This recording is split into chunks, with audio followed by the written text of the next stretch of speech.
Hello and welcome everybody. Welcome to our Tech Tuesday presentation, part three, teaching, writing, editing, and collaboration, and much more. My name is Ramin Yazdanpana, and I will be facilitating our presentation today. And if you would please type in the chat where in the world you are joining us from. So I started there, said hello and merhaba from Bodrum, Turkey. That's where I am now. Greetings, salam, Masha, Masa. Good to have you here. You're close. You're close to me.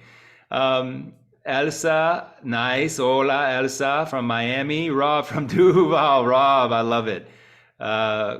Cool, amazing. Lake City, Florida.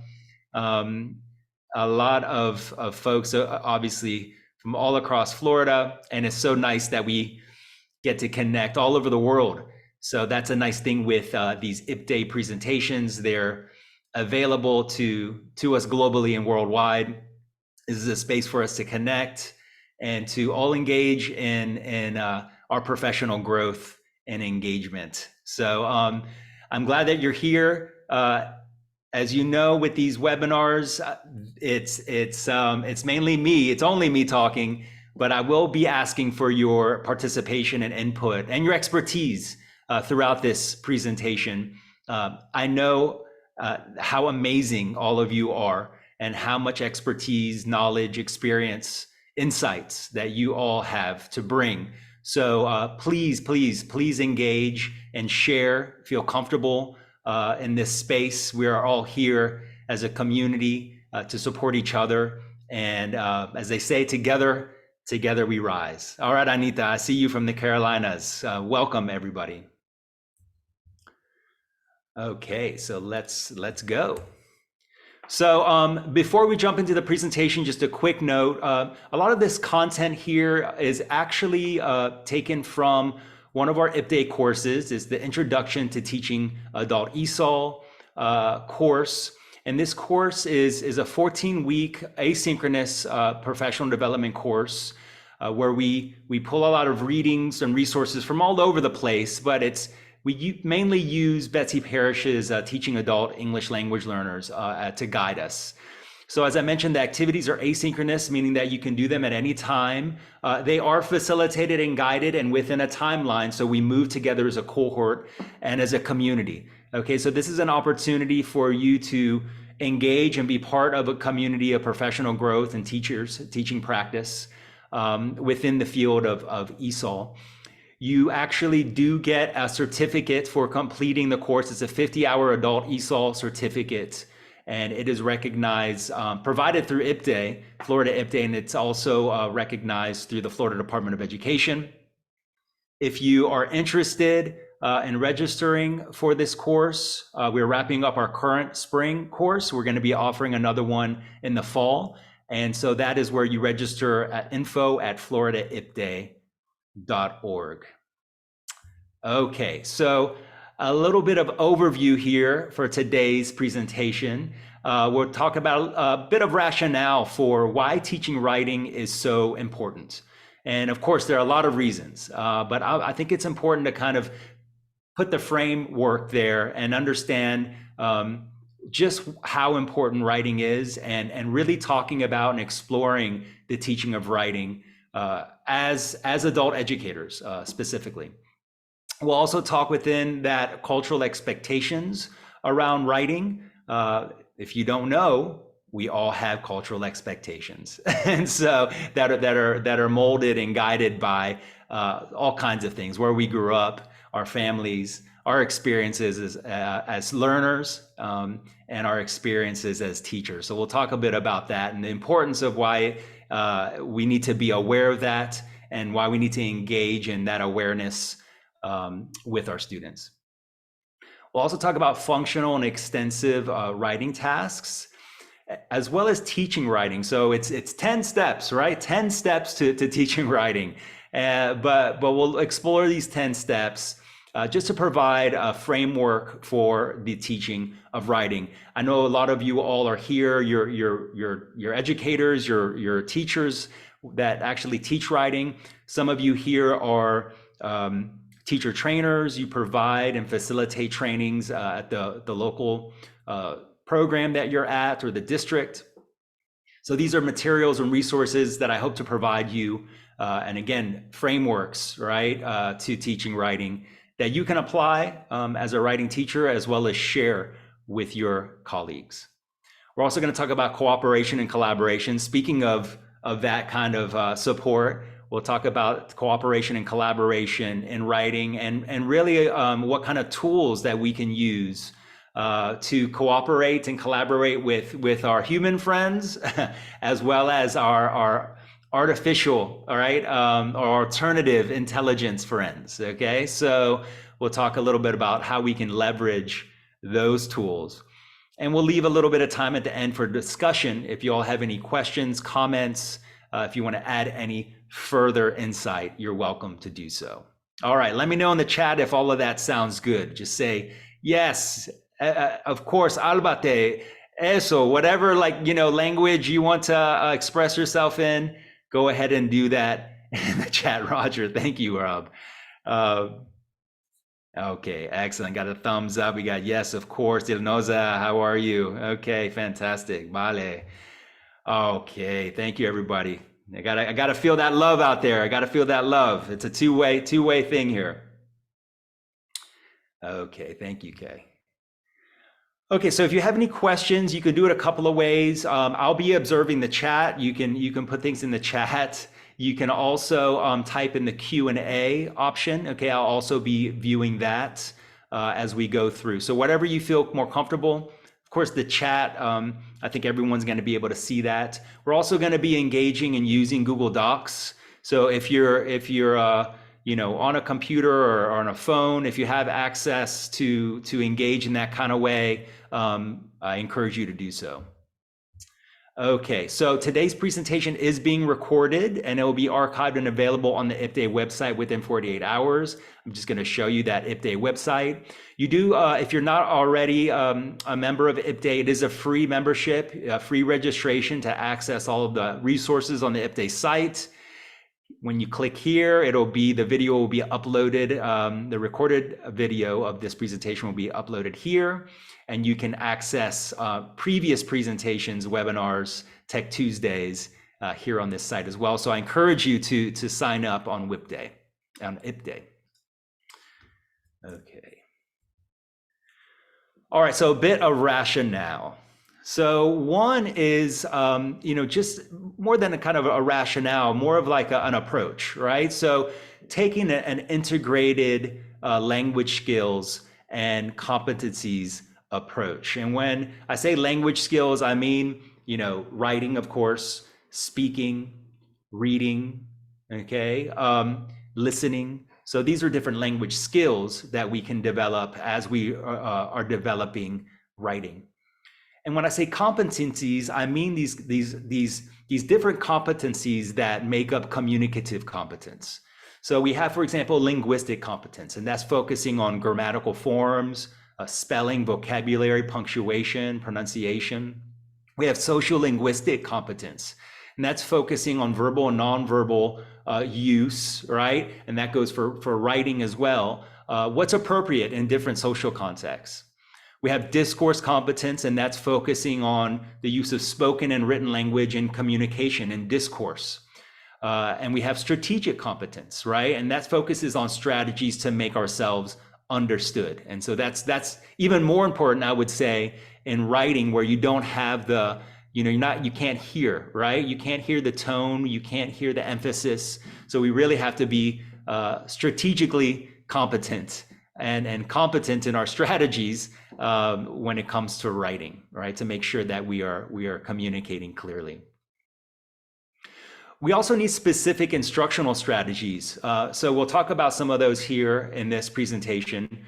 Things like scaffolding, right? How do we scaffold writing instruction so that we support learners? We build confidence along the way from more kind of supported, structured, controlled practice to more kind of free and extensive, more independent or collaborative writing. Okay, so what are those kind of specific instructional strategies, and knowing that these instructional strategies are really important to support learners along the way, especially learners who might not have the experience, right? Let's say the academic experience with writing, or they might just have negative experiences with writing, and specifically writing in another language. So those are also important to understand: the importance of writing, risk taking, right? Creating an environment that is really facilitates and encourages making mistakes, right? Making errors as opportunities to learn. I call them beautiful mistakes. The third point here is understanding that there are everyday and professional purposes for writing, right? So, and that affects the tone, that affects the organization, the format, the language of writing. And so making sure that we have a balanced approach that includes everyday and professional purposes in writing. And we understand what are those everyday and professional purposes that our students engage in outside of the classroom. So that's something that we'll talk about as well. Cultural expectations, we talked a little bit about this, understanding that we have to have and we have to be aware of the cultural expectations of writing. Something that, you know, it's like we're fish in water when it comes to culture. We don't see it, but it's everywhere around us. And so we need to kind of understand that we ourselves are affected, and we have our own expectations when it comes to how we should write, how we should communicate. And those may be different, right, across different languages and across different cultures. So kind of doing some reflection on that and seeing that in ourselves, and then engaging in this kind of exchange. We can call that intercultural exchange about what those cultural expectations are and what has influenced them. Low and high tech tools. Okay, so low tech tools, what I mean by that is just pencil or pen and paper, right? Understanding that the utility of just writing, of handwriting, and developing handwriting in writing instruction. And of course, the high tech tools, right? Using online shared documents software like Google Workspace, engaging in tools like ChatGPT, leveraging these tools. And working on keyboarding skills as well. So we're going to talk a little bit about that, how we can also have a balanced approach, and then the necessity of having that kind of balanced practice and instruction in the classroom. The sixth point here is these 21st century demands and opportunities. So I talked a little bit about these kind of demands, right? The kind of demands of being online more, right? Of course, but that also offers opportunities, like what we're doing right now. We're connecting from all around Florida, all around the United States, all around the world. We're engaging in the chat. We're applying our literacy, you know, in ways here to exchange information and to learn. And so, you know, this provides great opportunities, and also understanding the funds of knowledge, let's say, right, of our students that they bring, okay, and writing is a way for them to kind of share and leverage that competence.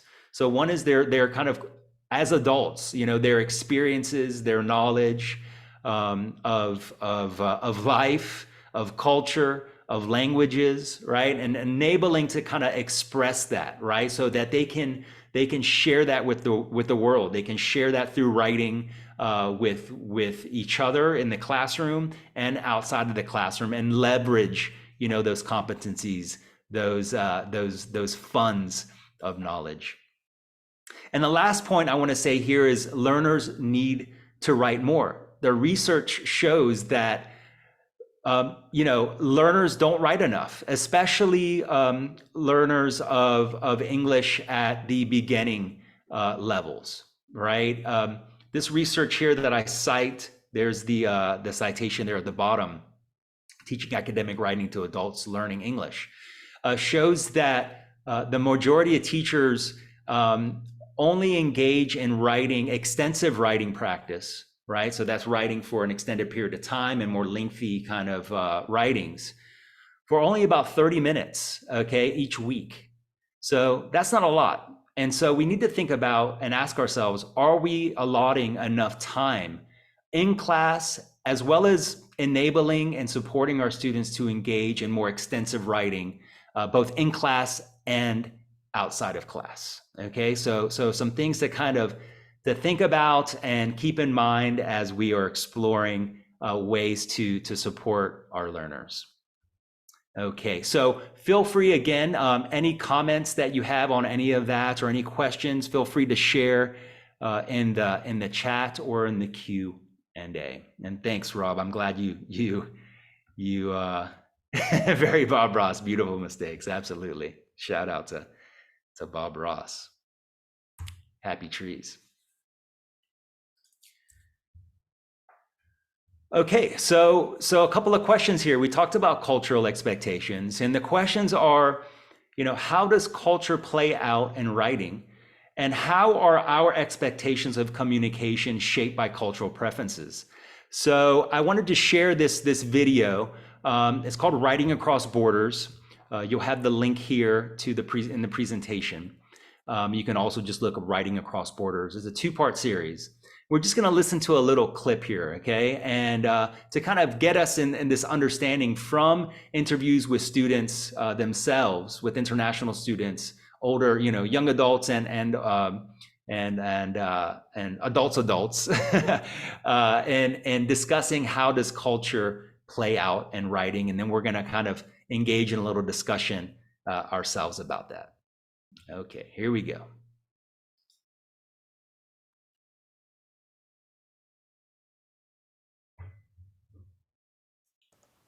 It is August at Oregon State University, and the international students in this classroom are busy. Can everybody hear that? Just let me yes, no, thumbs up.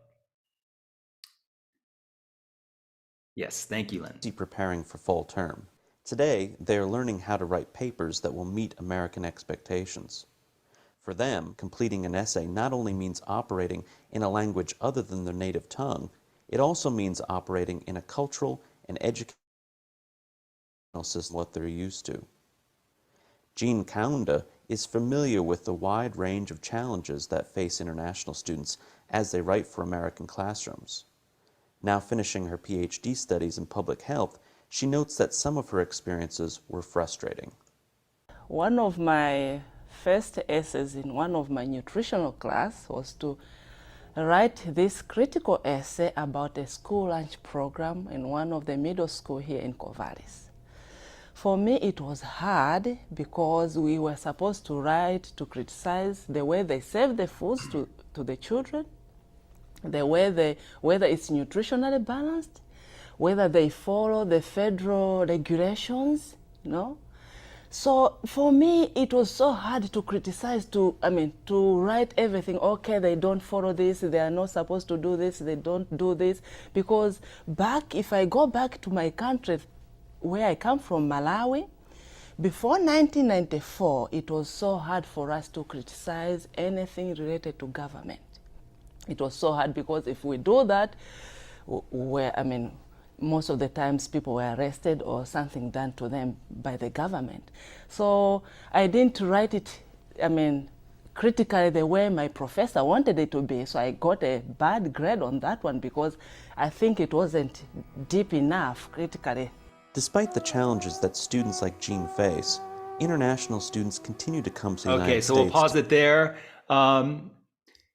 Pretty interesting, right? So that video helps us to see that there might be more challenges than just kind of these competencies that we talked about, right? There can actually be some cultural differences in learning, as well as just like understanding of how, right, to write in certain ways. That one, there's an important one talking about analyzing things critically, perhaps even giving opinion, having those kind of academic skills, even from students who have strong academic backgrounds. Those expectations may be different. So it's really important to kind of like analyze those, engage in discussions with students about, their academic experiences. And this is just one here about strategies and skills. This one was about critical thinking and analysis. But even things like organization, right? In the US, we tend to have an expectation to write in a more direct way, shorter sentences, no run-on sentences, in a kind of 5-paragraph organized manner, right? It might not be like that all around the world. So our students may be coming from academic backgrounds where run-on sentences are the norm, okay? You can express yourself in different ways that rather than a short, a short clause. So it might not be where the main topic of the essay is at the first paragraph, and then you have topic sentences that clearly state what the topic is of each paragraph. So there might be differences there. So those are things that we also have to engage with students in analyzing what are the expectations of writing, whether it be for these kind of day-to-day kind of writing activities, emailing, texting, so on, filling out applications, to more extensive kind of writing, okay? All right. What did you think about that video? Do you think that that was an interesting point that Jean made there? And just to let you know, this video has a lot of other examples. We just have limited time here, so I couldn't play the whole thing, but I encourage you to explore this video and maybe even watch this video with your students as a listening activity to think about, right, writing and how culture might affect writing. Oops, okay.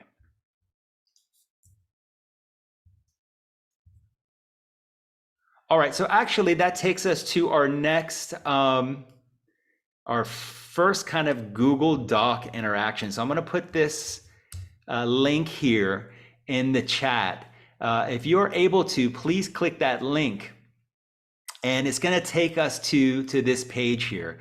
So I'm trying to utilize these tools here. This is a Tech Tuesday. So this is an example here of how we can engage in different ways using these kinds of online tools. So the question I have for you, once you click on that link, if you can share this, right? If you can share your responses here on this Google document. So for the first question, what challenges do your students have in writing and speaking that may stem from differences in cultural expectations of communication?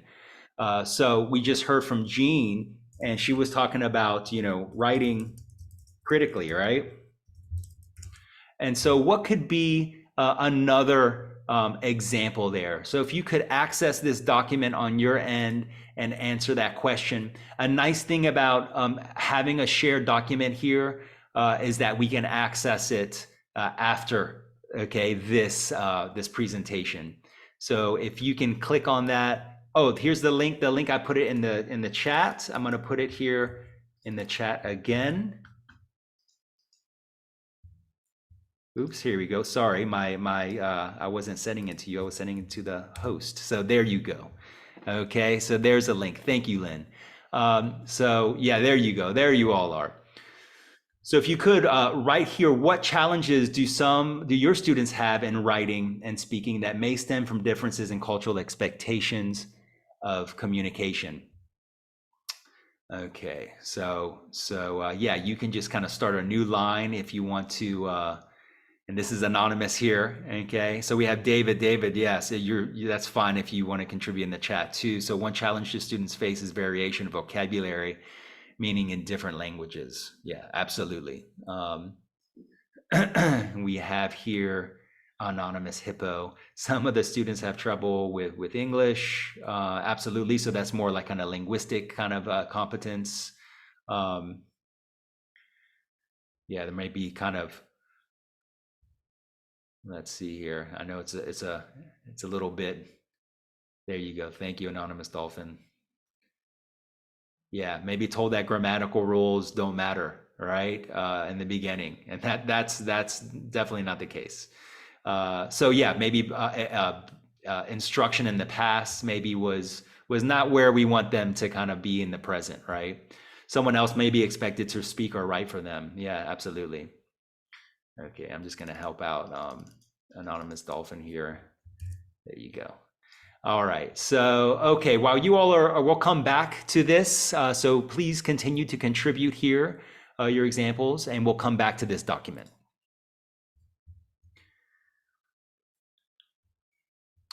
Okay, so one way to think about writing and the different writing tasks or types of writing across these categories. So we have functional writing tasks and we have extensive writing tasks. So functional writing can be kind of writing that has really set conventions. So for example, you know, in work-related areas, these would be like filling in forms to, you know, for a report, okay, or writing a resume, very kind of set conventions, organizational style. For more academic writing, it can be, you know, a registration form or an online request, you know, for example, you know, at the library. For personal, it can be, you know, addressing letters, filling in a calendar. So these can be like kind of functional set conventions that tend to be shorter, okay, to the point. But we also have extensive writing tasks, and this is where we have, they're more difficult because there's more involved, right? We have to have greater attention to the genre. Is it a compare and contrast? Are you trying to persuade? Are you illustrating? Are you describing, storytelling, right? Those are all kind of different genres. Who's the audience? You know, who you writing for? And what are different kind of specific language conventions, right? So that can be like the vocabulary, the grammar, the formality. So we have some different areas here of extensive writing tasks. So work related, it can be a thank you letter, a thank you email, right? Responding to email. I know that's something I do a lot, right? And really taking the time and understanding how to craft and form a polite, right? And with the right tone email. Academic, it can be, you know, essays, research papers, kind of journals, things, you know, that they have to write academically. I know a lot of us are dealing with, you know, testing, right? So what are the expectations there on the TABE, on the CASAs, right? For writing essays. And then personal, right? Personal, maybe extensive writing tasks. So these can be like a letter of complaint or a letter of requests, right? I just sent a letter of request about an email of request to about a rental. Okay, so how do we do that? You know, to express ourselves clearly and appropriately. Okay, I'm just going to kind of jump back here. We have okay, there we okay, good. Most students at high beginning level have not had sufficient writing and English practice. Absolutely. So that we need to do that. We need to provide those opportunities. Okay, so what functional writing tasks do your students engage in? And what extensive writing tasks do your students engage in? So those are questions. So for the first one, what are some functional writing tasks that your students engage in? So if you want to share that in the chat, that's fine. If you want to share that here on the Google document in this place here, okay, so we already have, you guys are awesome, all right? You're already jumping ahead. So what functional writing tasks do your students engage in outside of class? So text messaging to friends, work-related accident reports, interesting, okay, medical forms, excellent. And then we have here, what extensive writing tasks do your students engage in outside of class? So writing an email regarding immigration status, for example, or to practice writing for GED, yeah, absolutely, right?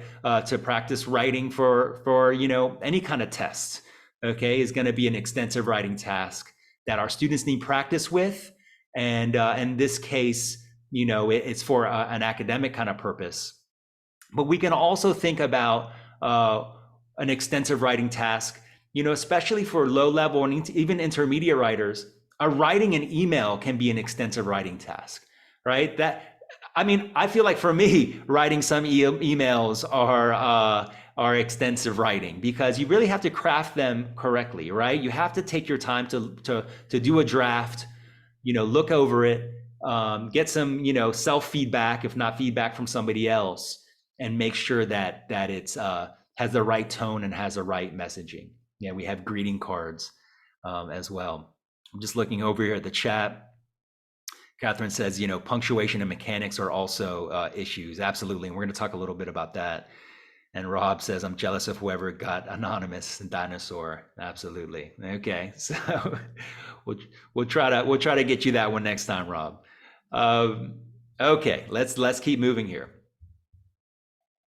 Okay, so teaching writing in 10 steps. All right, of course they can be more than 10 steps.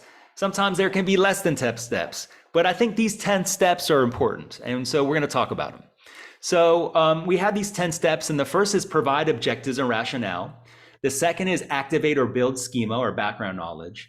The third is to analyze examples or model examples, right, that we want our students to kind of meet. So a model example can be, if they're a low-level learner, something that's just above them, maybe a high beginner, right? If they're a high beginner, maybe it's a low intermediate level. If they're an intermediate, maybe it's an advanced learner. And maybe these samples come from students themselves, right? So that's something to keep in mind. But analyzing these examples is important, and the example should be level appropriate.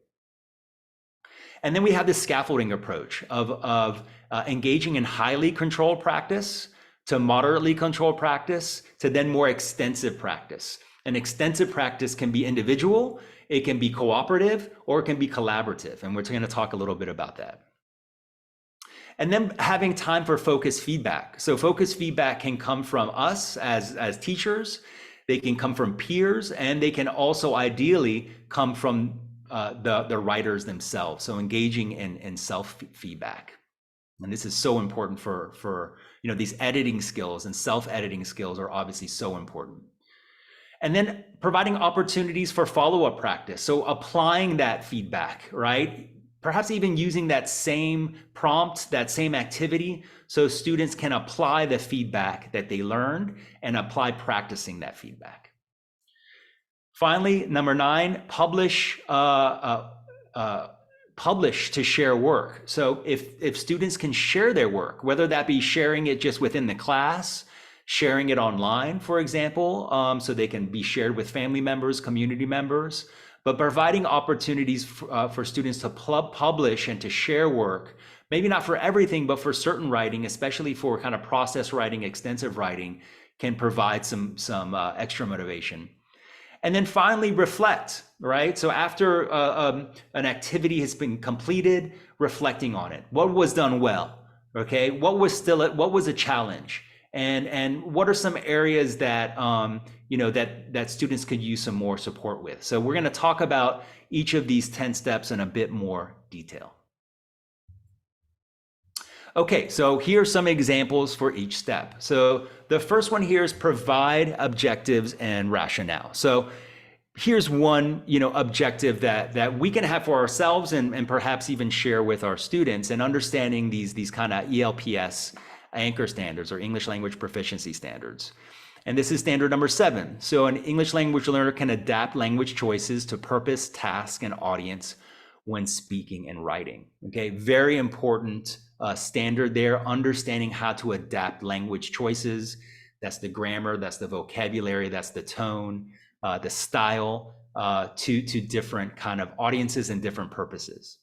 So I got this here. I'm just going to give a short plug for this ESOL standards matrix that you can find here, okay, on the Florida IPDA website. Again, make sure that if you're not registered for IPDA, you sign up. But this is where you can access these standard matrices.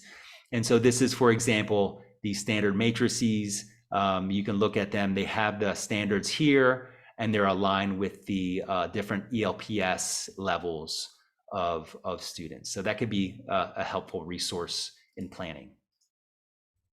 Okay, step number 2, activate and build schema. So again, schema is background knowledge. Sometimes we can activate and say, let's think about what our experience is with writing emails. For example, when we text messages to our friends, or do we use formal and informal language? When we write an email to our teacher or employer, do people use more formal or informal language? So we can talk about that, right? We can talk about examples. We can provide examples.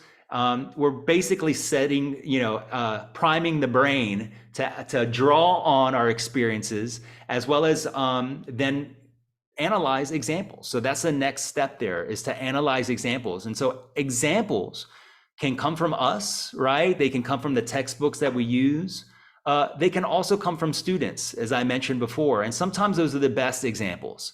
So because they're accessible, right? And they're from other students. Maybe they're not perfect. It doesn't matter, okay? They're at least an example of a bar to kind of reach, right? So you know, leveraging other students, pairing students together as mentors, right? Who are at different levels to provide support can be beneficial to students at lower levels as well as students at higher levels. So consider doing that. And then we can draw on technology. So, you know, for example, using AI, okay, using generative AI tools such as Chat GPT. And so we have an example here. And this is a prompt that I wrote here in Chat GPT. So I asked Chat GPT to write a very simple email to my English language teacher, Dr. Yaz, on how I can improve my English writing outside of class. So this is a prompt. This is a prompt that you can write. This is also a prompt that we can practice with our students in writing prompts. Okay, so you can see how this is really at the sentence level. Sure, this is a long sentence. You can even call it a run-on sentence, but it is a sentence level. And so this is something that we can practice with our students in writing prompts that will generate level appropriate responses and model examples from ChatGPT. So this is ChatGPT's response here, email. So the subject, seeking advice on improving English writing skills. I hope this email finds you well. Okay, so let's analyze that. You know, how did they open this email? Okay, what is, are they being formal here? What's the formality? Okay, and what are the kind of expressions that and kind of language chunks and phrases that can be learned and that can be applied? I hope this email finds you well is one of those. I'm reaching out to inquire about ways I can enhance my English writing skills outside of our class sessions. Okay, so the purpose, right? I'm eager to improve and would appreciate any guidance or resources you can recommend. The ask. Thank you for your time and assistance. Right? So the graciousness. So that is just one example of using ChatGPT for, you know, as an example of generating examples. And so this might be too advanced for some of your students. So this is something that you can modify. You can copy this and you can change, you know, certain vocabulary words to make it more level appropriate, right? So instead of inquire, you can say ask, for example. And again, we can ask our students as an activity to write their own prompts, right? So this is a way that they can have, you know, an AI kind of tutor, right? That they can utilize in the classroom and outside of the classroom. So there's some extra resources. This is actually a newsletter that I produce weekly, and this is on a little bit more information on AI for lesson plans and universal design for learning. So you can click on this link when the presentation is available on the IPDAY website. Okay, I'm just going to pause here and just check to see if there are any questions, any comments that you all have so far. I'm just going to back up to these first 3 points here. Any questions, comments that you all have, please feel free to put them in the chat. And while you're doing that, I'm just going to kind of come back here. Oh, okay, here we go. All right. Okay, so we have a prompt here. So write a prompt for one functional extensive writing task you provided earlier. So example, write a very simple email to my English lead. Okay, that's one I wrote. Someone else wrote another one to write a comparative essay to practice for the GED. Yeah, so you want to ask, you want to kind of write these prompts as kind of giving a direction to ChatGPT. So write a comparative essay that compares apples and oranges that is appropriate for, you know, 10th grade, right, writing students. So you want to be specific in these prompts, right, to practice for the GED. Okay, so you can say that as well. So we need practice actually in writing these prompts, and everybody does. So these are new tools. So having practice and utilizing these tools is so important. Yeah, Lynn. So the newsletter here, this is actually, I'll just bring it up here really quickly, and I'll post the link to the newsletter here in the chat. You can subscribe here, and these are all links to the archive if you're interested in browsing the archive, as well as subscribing. It's free and it's weekly resources. So thank you, Lynn, for mentioning that. Okay, let's move on here. So the next step, okay, in writing instruction is providing these highly controlled practice. So this highly controlled practice is a focus on form, okay? So this is one activity, example activity. For example, copy, rearrange sentences, okay? So those are very highly controlled practice activities. Another one here is vanishing letters, right? So removing letters and having students to focus on in this case, it's, the letter kind of, what I'm losing my train of thought here. So at the letter level, okay, and then working up to the word level, okay, and then you can work to the sentence level, right, and then up to the paragraph level. So this is kind of highly controlled practice working on the form. Okay, in this case, it's vocabulary. And then from there, moving on to moderately controlled practice. So this is where sentence frames activities can be really helpful. So this is providing more sentences, and again, maybe having a word bank, okay, that students can utilize. It can be certain kind of transition words, certain expressions, right? We talked about, like, I hope this email finds you well. So that can be an expression that we want students to practice. So this is still controlled practice, but it's allowing students to add maybe their own content, okay? So dear, and then they can fill in who the audience is, right? Who are they writing that towards? Blank needs to leave school early today. So it could be their child, right? For what's the purpose? Maybe it's band practice. I will pick her up at whatever. So you can see that it's starting to allow students to add their own information. And then we get to more kind of free, or in this case, for writing, more extensive practice. So this is process oriented. And one example that I really like are these dialogue journals. So these are journals that we're providing time in class for students to write, okay? And it can be just like free writing. So it could be 10 to 15 minutes. It doesn't have to be every day, but it should be as often as possible. It doesn't have to be all the time in class. We can assign these online as well, and we can utilize some of these tools like Google Docs, for example, okay, to have students write, digital, right, dialogue journals. But the dialogue is generally happening either between students as well as between teacher and students. So it provides an opportunity for students to reflect, to write, to practice writing, and for us to engage with them in that, right? In that kind of writing practice, and for students to engage with each other. So we're actually applying a real world communicative application for writing, and dialogue journals can be that way extensively, right? More time to write. Class time is not enough. So we need to think about how to engage and provide opportunities for students to write extensively outside of class. We're going to talk a little bit about more of tools that we can apply for that. Process-oriented writing. We're talking about extensive writing. So one extensive writing approach is this process-oriented writing. So what is process-oriented writing?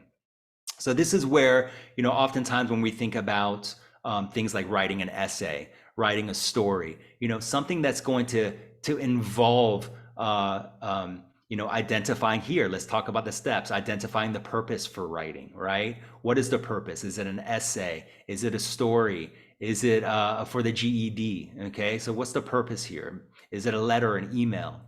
The second is identify the intended audience. So think about the audience, right? How's the audience influence our writing? How does it influence the formality, the directness, the relationship, right?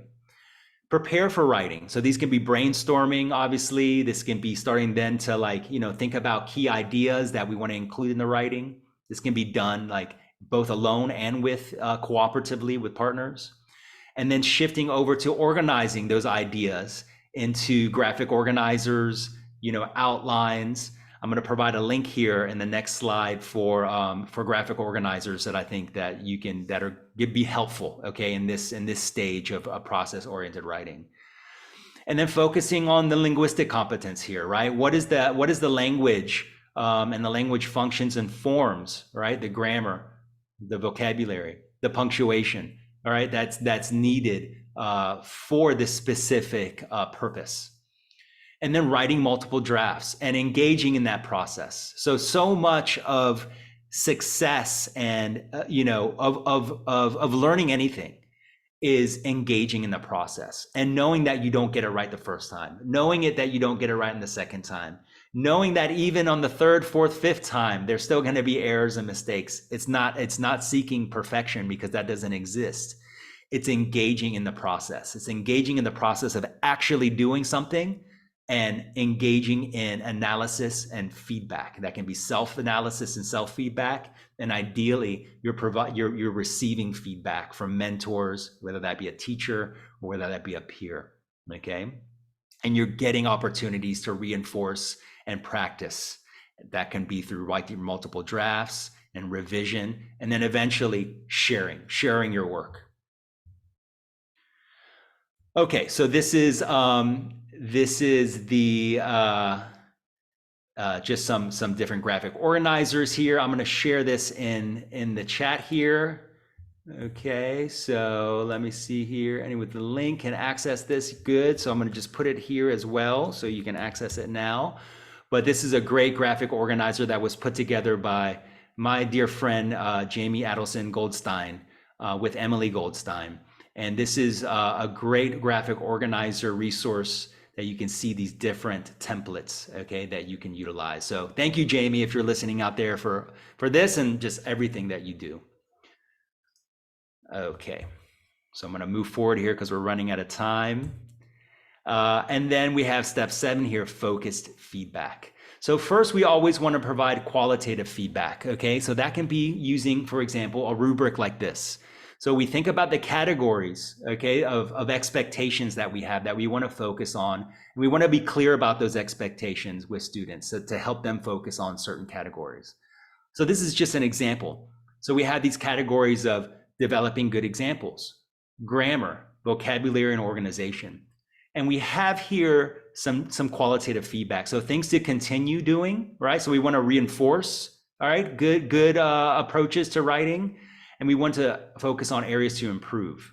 So we have here, okay, some just examples of qualitative feedback. And then if you need a quantitative score, you can do that as well. That's helpful for example, providing a grade. And then we can focus on and actually providing editing. So this is a writing correction symbols chart. I'm going to put the link here in the chat so you all can access this as well. But we have these writing correction symbols. So these can be helpful to not explicitly correct, but start to engage students in knowing and thinking about what the error is. Okay, so this is building learner autonomy and it's building self-editing skills. So this is a writing correction symbols. Once students are aware of the symbols and know, and you can print this out and give them to students, they can use this as a reference, and we can use this as a reference for providing feedback. So instead of correcting and saying she walked home and putting the ED here, you can just underline it and maybe put VT. And so then learners know that, okay, there's a verb tense error here, okay? All right, so I hope that's helpful to you all. And then we have follow-up practice, okay? So we have teaching students to self-edit. This is Dana Ferris, provides a lot of research around this. So her kind of 3-stage approach is focus on form. That's what we just did here to kind of, maybe we use a diagnostic to assess students' ability to identify and correct errors. So that's one kind of skill, is their ability to self-correct. The second stage is recognizing the major error types. Okay, so these are kind of some of the major error types. Maybe you don't use all of them out at the same time. It depends on the level of the learner. Maybe you want to focus on just 2 or 3 of these, right? Like verb tense and you know, word order, right? Maybe things like articles and prepositions, that's for higher levels. Maybe that's not so important for a beginning level writer. And then stage 3 is self-editing practice. So following up with mini grammar lessons and error correction exercises. Okay, so the mini grammar lessons can be just reinforcing certain grammar points. So maybe, you know, students need a review on the past tense, right? Maybe they need a review on using articles and prepositions. And then kind of engaging in error correction exercises. So we're going to show here, this is one, beautiful mistakes, Rob. I know you like that. Okay, very Bob Ross. So beautiful mistakes error log journal. So this is actually an error log that I ask students to keep. And this is based on their own errors. Oops. And so they're able to, you know, I provide the error, or students can like write the error as they wrote it, write the corrected form, identify the type of error, and maybe description of other examples. So they get to practice that. So for example, she went to FSU football game yesterday. So obviously there was an article missing there. So they can write the article in, that's an art or article. And then write maybe an explanation, right? The definite article the is needed because I am talking about a specific game.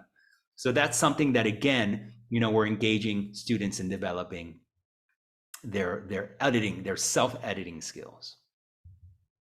And finally, publishing and sharing work. So the Florida Literacy has a great resource here on the language, you know, applying this learner language experience approach. And this is a fantastic resource that you can download and maybe even use, right, as a model example. These are learner-generated essays by Florida's adult learners. So you can access that. I put that in the chat. And you know, you can publish students' work in different ways. I've used this I believe essays with students, and then I've asked students to write their own essays. And what this essay does as well on the this I believe site is students write, but then they record, right, their essay, so they read them. So this is a great way to integrate speaking skills, okay, and for students to share their voice, right, literally share their voice in their essays. So those can be published. And lastly, reflect and set goals. So this is a great way for students to think about, right, how their work, you know, what they did well, right? So this is this rose approach. What they did well is the rose. Highlighted success or something positive that happened, you know, in that activity or in that lesson, that experience. A thorn is a challenge that they experienced or something that they could use more support with. And the bud is a new idea or something you look forward to knowing or understanding more. So this can be used as an exit ticket, for example, to get feedback from students so we understand kind of where they're at, and for them to provide a bit of self-reflection as well as goal setting moving forward. So I wanted to ask you all to engage in this reflect and set goals reflection rose.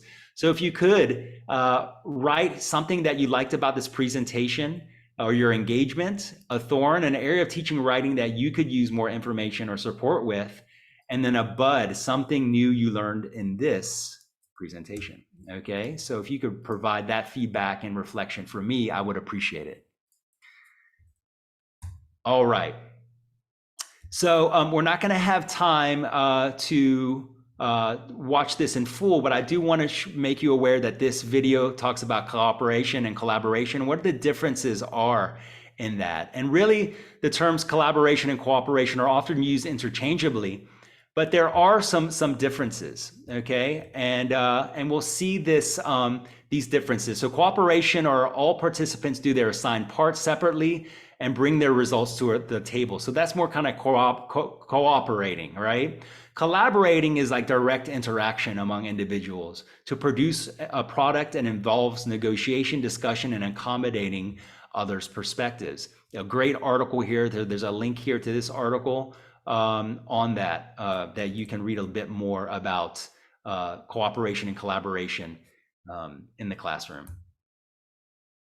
And then basically, you know, to understand what a collaborative activity is, you have to ask, were the students negotiating and accommodating one another's perspectives, right? So was that engaged? So that's building this teamwork, right? Is listening, negotiating, being respectful of each other's perspectives.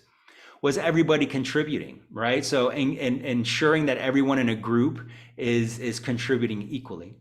And then are there different perspectives included in the final product, right? So that is a more of a truly collaborative activity. Finally here, I just wanted to provide an approach using Google's kind of G Suite, right? Google Workspace. And these are tools that we've been applying here in this presentation. So right now I'm sharing a Google Slides, right? So I'm able to kind of share these slides with you, and by just kind of like copying here and pasting them, okay, into the chat, and then sharing this presentation with you.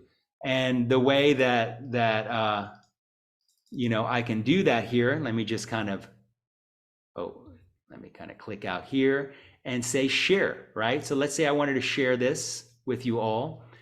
I can say, is it restricted to certain people? I'm going to say anyone with the link. I'm going to copy the link, okay, and say done.